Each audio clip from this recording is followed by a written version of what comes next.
आयोग तयारी युट्युब च्यानलमा साथीहरूलाई हार्दिक स्वागत छ। यो भिडियोमा आज हामीले महालेखा परीक्षकको 77औं प्रतिवेदनको सारांशहरू प्रस्तुत गर्दैछौँ। महालेखा परीक्षकको कार्यालयले 77औं प्रतिवेदन राष्ट्रपति समक्ष प्रस्तुत गरिसकेको छ। कोरोनाको कारण केही ढिलो भएको छ। उसले चाहिँ आर्थिक वर्ष 75-76 को प्रतिवेदन चाहिँ प्रस्तुत गरेको हो। यो प्रतिवेदनले प्रस्तुत गरेका विभिन्न बेरोजुसँग सम्बन्धित तथ्याङ्कहरू र अन्य विभिन्न खुलासाहरू यहाँ चाहिँ प्रस्तुत गर्नेछौँ र यो भिडियो जुन विषयगत परीक्षाको तयारी गरिरहनुभएका साथीहरू हुनुहुन्छ उहाँहरूको लागि महत्त्वपूर्ण भिडियो रहेको छ। शाखा अधिकृत, नायब सुब्बा लगायतका अन्य संस्थानतर्फका विषयगत परीक्षाको तयारी गरिरहनुभएका साथीहरूको लागि यो महत्त्वपूर्ण रहेको छ, जहाँ चाहिँ बेरोजु र महालेखा परीक्षकसँग सम्बन्धित विषयवस्तु पाठ्यक्रममा रहेको छ। सुरु गरौँ आजको यो सामग्रीलाई। लेखा परीक्षणको कानुनी व्यवस्थातर्फ लागौँ। लेखा परीक्षण को लागि कानुनी व्यवस्था यस प्रकार रहेको छ। नेपालको संविधान र लेखा परीक्षण ऐन 2075 ले चाहिँ सङ्घ, प्रदेश र स्थानीय तहका सबै सरकारी कार्यालय र नेपाल सरकारको पूर्ण स्वामित्व भएको सङ्गठित संस्थाको नियमितता, मितव्ययिता, प्रभावकारिता र औचित्य समेत विचार गरेर महालेखा परीक्षकबाट लेखा परीक्षण हुने व्यवस्था गरिएको छ नेपालको संविधान र लेखा परीक्षण ऐनले। यसको आधारमा महालेखा परीक्षकले विभिन्न सरकारी कार्यालयहरूको लगभग सम्पूर्ण सरकारी कार्यालयहरूको लेखा परीक्षण गर्ने गर्दछ। र लेखा परीक्षण प्रक्रियाको बारेमा कुरा गरौँ। तपाईहरुले यो चित्रमा देखिए जस्तै लेखा परीक्षण सञ्चालन गर्नका लागि विभिन्न प्रक्रियाहरूको अवलम्बन गरिएको हुन्छ। लेखा परीक्षण ऐन 2075 सरकारी लेखा परीक्षण मापदण्डहरू सर्वोच्च लेखा परीक्षण संस्थाहरूको अन्तर्राष्ट्रिय संगठन इन्टोसाईद्वारा प्रतिपादित लेखा परीक्षणका आधारभूत सिद्धान्तहरू, लेखा परीक्षण मार्गदर्शन र असल अभ्यासको अनुसरण गरिएको हुन्छ यो लेखा परीक्षण प्रक्रियालाई अवलम्बन गर्ने क्रममा। र लेखा परीक्षण योजना अनुसार जोखिमको मूल्याङ्कन गरिन्छ र पहिचान गरिएका विषयहरूको नियन्त्रण, परीक्षण एवं विश्लेषण गरेर प्राप्त र सान्दर्भिक प्रमाण सङ्कलन गर्न आवश्यकता अनुसार नमुना छनौट एवं विस्तृत परीक्षण कार्यविधि अवलम्बन गरेर लेखा परीक्षण सम्पन्न गरिएको हुन्छ र यो प्रक्रिया पनि महत्त्वपूर्ण रहेको छ, लेखा परीक्षणको प्रक्रिया। त्यस्तै अर्को विषयतर्फ लागौँ। लेखा परीक्षणका आधारहरू कुन कुन आधारमा टेकेर लेखा परीक्षण गर्ने गर्छ महालेखा परीक्षकको कार्यालयले भन्ने कुरालाई सम्बोधन गर्दा लेखा परीक्षणको क्रममा प्रचलित ऐन, नियम, निर्देशिका, कार्यविधि, नम, सम्झौता, निर्णय, निर्देशनहरूलाई चाहिँ मुख्य आधारको रूपमा लिएको हुन्छ र त्यसबाहेकका मानदण्ड र मार्गदर्शनहरू चाहिँ देखाए बमोजिम यहाँ लिस्टमा तपाईहरुले देख्न सक्नुहुन्छ, जसमध्ये विभिन्न विषयवस्तु रहेका छन्। महालेखा परीक्षकको कार्ययोजनाहरू अनि आयोजना हिसाबको लेखा परीक्षण मार्गदर्शन, कार्यमूलक लेखा परीक्षण मार्गदर्शन, सार्वजनिक संस्था लेखा परीक्षण मार्गदर्शन लगायतका कुराहरूलाई आधार मानेर लेखा परीक्षण गर्ने गरिन्छ। र त्यस्तै बेरोजुको सारांशतर्फ लागौँ। यो चाहिँ विभिन्न विषयगत प्रश्नको उत्तर लेखनमा तपाईले यो तथ्याङ्कलाई प्रयोग गर्न सक्नुहुनेछ, त्यसैले यो महत्त्वपूर्ण रहेको छ। बेरोजुको सारांश प्रस्तुत गर्ने क्रममा कुल लेखा परीक्षण अङ्क भनेको यो आर्थिक वर्ष 75-76 आर्थिक वर्षको चाहिँ 51 खर्ब 71 अर्ब 64 करोडको लेखा परीक्षण गरेको थियो महालेखा परीक्षकको कार्यालयले र त्यसमध्ये बेरोजुको प्रतिशत भनेको 4.05% बेरोजु निस्केको छ। आर्थिक वर्ष 74-75 मा चाहिँ यो बेरोजु 5.29% थियो। यो हिसाबले बेरोजुको अवस्था चाहिँ नेपालमा घट्दो क्रममा रहेको देखाएको छ पछिल्ला वर्षहरूको तथ्याङ्क हेर्ने हो भने। अघिल्लो आर्थिक वर्ष 74-75 मा 5.29% रहेको थियो भने 75-76 मा यो घटेर 4.05% भएको छ। र पछिल्ला 3 वर्षको अवस्थालाई हेर्ने हो भने जुन चाहिँ 73-74 मा चाहिँ 73-74 मा यो 5.41% थियो, 74-75 मा 5.29% भयो भने 75-76 मा 4.05% रहेको छ। यो टेबलमा पनि तपाईहरुले यो तथ्याङ्कलाई हेर्न सक्नुहुनेछ। त्यस्तै यस पश्चात लागौँ बेरोजुको सारांश विवरणतर्फ। यस अन्तर्गत चाहिँ सङ्घीय सरकारी कार्यालय र जिल्ला समन्वय समितिको लेखा परीक्षण गर्दाखेरि सङ्घीय सरकारी कार्यालयतर्फ 17 खर्ब 56 अर्ब 4 करोडको लेखा परीक्षण गरिएको थियो। त्यसमध्ये 4.08% 4.08% चाहिँ बेरोजु रहेको देखिएको छ। 4.08% तपाईले यहाँ देख्न सक्नुहुन्छ, यो चाहिँ बेरोजु रहेको छ। त्यस्तै प्रदेशतर्फको लेखा परीक्षण अङ्क रहेको थियो 1,89,25,00,00,000 को लेखा परीक्षण गर्दा प्रदेशतर्फ 4.33% चाहिँ बेरोजु रहेको छ। अघिल्लो आर्थिक वर्षमा चाहिँ यो बेरोजु 7.25% थियो भने यो वर्ष चाहिँ 4.33% रहेको छ भने प्रदेशतर्फ चाहिँ उल्लेख्य रूपमा बेरोजु घटेको देखिएको छ। त्यस्तै स्थानीयतर्फ लागौँ। स्थानीय तहको लेखा परीक्षण गर्दा 7,40,65,00,00,000 को लेखा परीक्षण गरिएको थियो। त्यो मध्ये 5.15% चाहिँ बेरोजु देखिएको छ। त्यो भनेको 38,13,00,00,000 को बेरोजु देखिएको छ स्थानीय तहतर्फ। यो चाहिँ अघिल्लो आर्थिक वर्ष जुन 74-75 को लेखा परीक्षणमा चाहिँ 4.22% रहेको थियो भनेपछि स्थानीय तहको लेखा परीक्षण गर्दा स्थानीय तहको बेरोजु चाहिँ बढेको देखिएको छ। अघिल्लो वर्षको तुलनामा 56 प्रतिवेदनको तुलनामा 97 प्रतिवेदनमा आउँदा स्थानीय तहको बेरोजु बढेको देखिएको छ।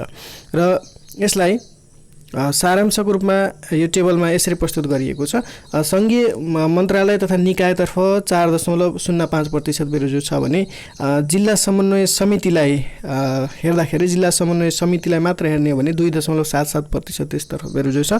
प्रदेश मन्त्रालय र प्रदेश अन्तर्गतका निकायहरूमा 4.33% बेरोजु देखिएको छ। स्थानीय तहको बेरोजु 5.15% रहेको छ र समिति तथा अन्य असंगठित अन्य संस्थाहरूको बेरोजु चाहिँ 11.95% रहेको देखिएको छ। यो 57 प्रतिवेदनले यो अवस्थाको जानकारी गराएको छ। त्यस्तै बेरोजुको वर्गीकरण अनुसारको अवस्था हेर्ने हो भने बेरोजुलाई विभिन्न प्रकारमा वर्गीकरण गरिएको हुन्छ। असुल उपर गर्नुपर्ने, नियमित गर्नुपर्ने, पेस्की बेरोजु लगायतको अवस्थालाई हेर्ने हो भने असुल उपर गर्नुपर्ने बेरोजुको प्रतिशत हेर्ने हो भने 18.29% रहेको छ र नियमित गर्नुपर्ने बेरोजु चाहिँ 46.75% रहेको छ। असुल उपर गर्नुपर्ने र नियमित गर्नुपर्नेलाई हेर्ने हो भने असुल उपर गर्नुपर्ने 18.29 रहेको छ भने नियमित गर्नुपर्ने 46.75% रहेको छ। त्यस्तै नियमित गर्नुपर्ने तर्फ पनि अनियमित भएको 13% छ। प्रमाण कागजात पेश नभएको 33.57% छ भने जिम्मेवारी नसारेको 0.05% रहेको छ र शोध भर्ना नलिएको 0.12% रहेको छ। त्यस्तै पेस्की बेरोजु 34% रहेको छ। पेस्की बेरोजु 34% देखिएको छ। त्यस्तै पेस्की बेरोजु अन्तर्गतको पनि कर्मचारी पेस्की 1.38% देखिएको छ। मोबिलाइजेसन पेस्की 16.10 रहेको छ भने प्रतीत पत्र पेस्की 7.99 रहेको छ र अन्य पेस्की 9.50 रहेको छ। यो चाहिँ बेरोजु को वर्गीकरण अनुसारको अवस्था देखाए बमोजिम रहेको थियो। साथीहरूले जानकारी पाइसक्नु भएको छ। त्यसपछि अब लागौँ लेखा परीक्षणका क्रममा राज्यका विभिन्न संयन्त्र र प्रणालीमा देखिएका समस्याहरू। यो जुन चाहिँ लेखा परीक्षणका क्रममा देखिएका यी समस्याहरू तपाईले विषयगत प्रश्नमा सोधेको उत्तर लेखनमा यी समस्याहरू तपाईले जहाँ पनि राख्न सक्नुहुनेछ। जस्तै ठेक्का व्यवस्थापनमा देखिएका समस्याहरू यहाँ रहेका छन्।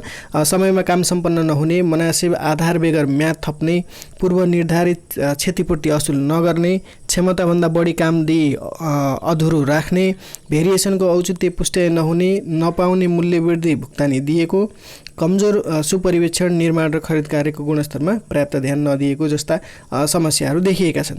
त्यस्तै अर्को विषय छ बजेट अनुशासन। बजेट अनुशासनमा कानुनले तोके भन्दा बढी रकमान्तर गरेको समस्या देखिएको छ बजेट अनुशासनतर्फ। त्यस्तै वैदेशिक सहायता करिब 1/4 अंश बजेटमा समावेश नगरेको, वैदेशिक सहायताको अंशहरू बजेटमा समावेश नभएको, त्यसको लेखा परीक्षण नगराएको, वैदेशिक सहायताको न्यून उपयोग भएको भनेर समस्या उल्लेख गरेको छ भने शोधभन्दा लिनुपर्ने रकम बढिरहेको छ, वर्षको अन्तिममा खर्च गर्ने प्रवृत्तिमा सुधार भएको छैन, चालु खर्चको वृद्धि नियन्त्रण गर्न सकिएको छैन एवं पुँजी पुँजीगत खर्च अपेक्षित रूपमा वृद्धि भएको छैन।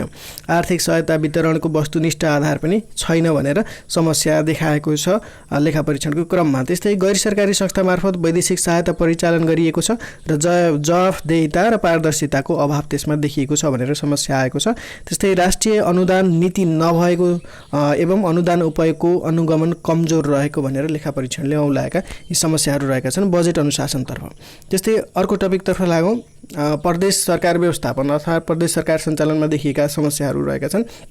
दिगो विकासको लक्ष्यहरू र अद्यावधिक योजना मध्यकालीन खर्च संरचना अनुरूप कार्यक्रम तर्जुमाहरू गरिएको छैन। त्यस्तै प्रदेश कानुनको सङ्घीय कानुनसँग सामञ्जस्यता भएको नदेखिएको भनेर लेखिएको छ भने त्यस्तै कार्यक्रममा दोहोरोपना रहेको भनेर समस्याको रूपमा उलाइएको छ। त्यस्तै योजना तर्जुमा र कार्यान्वयनमा समस्या नभएको, त्यस्तै अनुदानलाई बढावा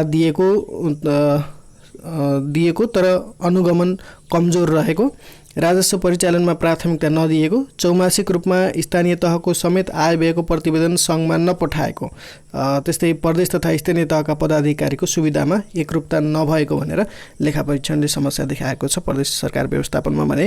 त्यस्तै स्थानीय सरकार व्यवस्थापनमा पनि केही समस्याहरू औलाएको छ। जस्तै बजेट सङ्घीय अनुदानमा निर्भर रहेको, अनुत्पादक तथा वितरणमुखी कार्यक्रमको दिगोपनामा समस्या रहेको, सञ्चित कोषको हिसाब तयार नगरेको भनेर समस्याको रूपमा उलाएको छ भने बजेट अनुशासन पालना नगरेको, अबन्डा बजेट राखी खर्च गरेको अर्थात् एकै ढिक्का बजेट राखेर खर्च गरेको भनेर समस्याको रूपमा उलाएको छ। त्यस्तै जनशक्ति क्षमता तथा कानुन निर्देशिकाको अभाव रहेको भनेर एउटा अर्को समस्या छ भने दिगो विकास लक्ष्यहरूको आन्तरिकीकरण नभएको, योजना तर्जुमा र कार्यान्वयनको पक्ष पनि कमजोर रहेको भनेर समस्या उल्लेख गरेको छ। त्यस्तै स्थानीय तहले प्रदेशमा चौमासिक आय व्ययको प्रतिवेदन पेश नगरेको, त्यस्तै लेखा परीक्षण बेरुजु फर्चेटमा स्वार्थबाजी नै व्यवहार गरेको, त्यस्तै प्रशासनिक खर्च अत्याधिक रहेको भनेर पनि समस्याका रूपमा स्थानीय तह व्यवस्थापनमा देखिएका समस्याहरूको रूपमा प्रस्तुत गरेको छ यो प्रतिवेदनले। त्यस्तै अर्को विषयतर्फ लागौँ, आयोजना व्यवस्थापन। आयोजना व्यवस्थापनमा पनि देखिएका 6-7वटा समस्याहरू यहाँ प्रस्तुत गरेको छ। पूर्व तयारी बेगरका आयोजनाहरू बजेटमा समावेश गरिएको भनेर एउटा समस्याको रूपमा उल्लेख गरिएको छ भने समष्टिगत क्षेत्रगत लक्ष्य अनुसार आयोजनाको प्राथमिकीकरण नगरेको, त्यस्तै राष्ट्रिय गौरवका जति पनि आयोजनाहरू छन् तिनीहरूको कार्यान्वयनमा जटिलता रहेको, सम्पन्न आयोजनाहरूको समयमा मर्मत सम्भार नहुने गरेको पनि एउटा समस्याको रूपमा उल्लेख गरेको छ प्रतिवेदनले। त्यस्तै कार्यान्वयन पक्ष कमजोर भएको, अधिकांश आयोजनाहरू समयमै सम्पन्न नभई अधुरो रहने एवं समय र लागतमा वृद्धि हुने गरेको पनि एउटा समस्या रहेको छ। आयोजना सञ्चालनमा अन्तर्निकाय समन्वयको अभाव रहेको, त्यस्तै परामर्शदाताप्रतिको अधिक निर्भरताले आयोजनाको दिगो सञ्चालनमा असर परेको भनेर आयोजना व्यवस्थापनमा देखिएका समस्याहरू यो लेखा परीक्षण प्रतिवेदनले प्रस्तुत गरेको छ। त्यस्तै अर्को विषयतर्फ लागौँ, संस्थानका सञ्चालन। विभिन्न सार्वजनिक संस्थानको सञ्चालन सम्बन्धमा सञ्चालक र कर्मचारीमा व्यावसायिकताको कमीले लगानीमा न्यून प्रतिफल रहेको, त्यस्तै सम्पत्ति सेयर तथा ऋण लगानीको हिसाब अद्यावधिक र यथार्थपरक नरहेको, त्यस्तै समय र लागतको विश्लेषण गरी वस्तु तथा सेवाको मूल्य निर्धारण नगरिएको, सम्पत्ति व्यवस्थापनमा समस्या रहेको, अनुत्पादक खर्च नियन्त्रण नभएको, निजीकृत संस्थाहरू सम्झौता अनुरूप सञ्चालन हुन नसकेको भनेर विभिन्न समस्याहरू उल्लेख गरेको छ। त्यस्तै आन्तरिक नियन्त्रण प्रणाली, जिम्मेवारी र जवाफदेहितामा राज्य संयन्त्रमा देखिएका समस्याहरू यस देखाइ बमोजिम उल्लेख गरेको छ यो प्रतिवेदनले। आन्तरिक नियन्त्रण प्रणाली र आन्तरिक लेखा परीक्षण प्रभावकारी नदेखिएको भनेर लेखेको छ। त्यस्तै लेखा परीक्षण र बेरुजु फर्चेट नगराउँदा, कारबाही नहुँदा जिम्मेवारी र जवाफदेहिता कमजोर हुन पुगेको छ। त्यस्तै कार्य सम्पादन सम्झौताको कार्यान्वयन प्रभावकारी भएको देखिएको छैन। 3 तहका सरकारबीच वित्तीय हस्तान्तरणबाट आम्दानी र खर्चमा हुन सक्ने दोहोरोपन हटाउने व्यवस्थाको पनि अभाव रहेको छ भनेर यो प्रतिवेदनले समस्याको रूपमा औलाएको छ यसलाई। त्यस्तै नेपाल वित्तीय प्रतिवेदन मान पूर्ण रूपमा कार्यान्वयन मा नआएको भनेर लेखेको छ। त्यस्तै कम्प्युटरमा आधारित लेखा प्रणाली लागू भइ नसकेको भनेको छ सबै ठाउँमा। त्यस्तै उद्देश्य अनुरूप कोष सञ्चालन नभई ठूलो रकम मौजदात रहेको भनेको छ स्थानीय तहको केसमा। त्यस्तै अनुगमन र नियमन गर्ने संस्थाहरू धेरै र समन्वयको अभाव रहेको भनेको छ। त्यस्तै समयमै लेखा परीक्षण नगराउनाले वित्तीय जवाफदेहिता कमजोर रहेको भनेर आन्तरिक नियन्त्रण जिम्मेवारी र जवाफदेहिता शीर्षकमा चाहिँ राज्यका संयन्त्रहरूको समस्या उल्लेख गरेको छ भने अब सार्वजनिक खरिद व्यवस्थापनमा देखिएका समस्याहरूलाई देखावन चाहिँ उल्लेख गरेको छ। त्यस्तै डिजाइन लागत अनुमान यथार्थपरक नरहेको, त्यस्तै लागत अनुमान टुक्र्याई सोझै खरिद गरेको, त्यस्तै ठेक्का व्यवस्थापन भन्दा पहिले वातावरणीय अध्ययन, जग्गा प्राप्ति एवं साइट क्लियरेन्स लगायतका पूर्व तयारीका कार्यहरू नगरेको भनेर समस्याको रूपमा उलाएको छ। त्यस्तै निर्माण क्षमता विश्लेषण नभएको, व्यावसायिक र स्वस्थ प्रतिस्पर्धाको कमी रहेको, पूर्ण रूपमा विद्युतीय खरिद प्रणालीको प्रयोग पनि नभएको भनेर समस्या देखाइएको छ। ठेक्का बन्दोबस्तमा ढिलाइ भएको, उपभोक्ता समितिबाट जटिल एवं प्राविधिक काम गराएको, त्यस्तै खरिदका नवीनतम विधिको प्रयोग पनि नगरेको भनेर विभिन्न यो सार्वजनिक खरिद व्यवस्थापनसँग सम्बन्धित समस्याहरू उल्लेख गरेको छ यो प्रतिवेदनले। साथीहरू, यो रहेको थियो महालेखा परीक्षकले को यो 57औं प्रतिवेदन प्रस्तुत गरेको छ। यो प्रतिवेदनको सारांश हामीले प्रस्तुत गरेका थियौँ 2077 को असारको अन्तिममा यो प्रतिवेदन प्रस्तुत भएको थियो राष्ट्रपति समक्ष। साथीहरूलाई यो सामग्री कस्तो लाग्यो कृपया साथीहरूले सल्लाह सुझाव कमेन्टमा उल्लेख गर्नुहोला र यो सामग्रीको PDF कपी चाहनुहुन्छ भने कृपया इमेल ठेगाना यो कमेन्ट सेक्सनमा उल्लेख गर्नुहोला। हामीले तपाईलाई उक्त इमेलमा यो PDF उपलब्ध गराउनेछौँ। साथै यो भिडियोलाई सेयर गर्न नभुल्नुहोला भन्दै म यो भिडियोबाट बिदा हुन चाहन्छु। हस्त नमस्कार।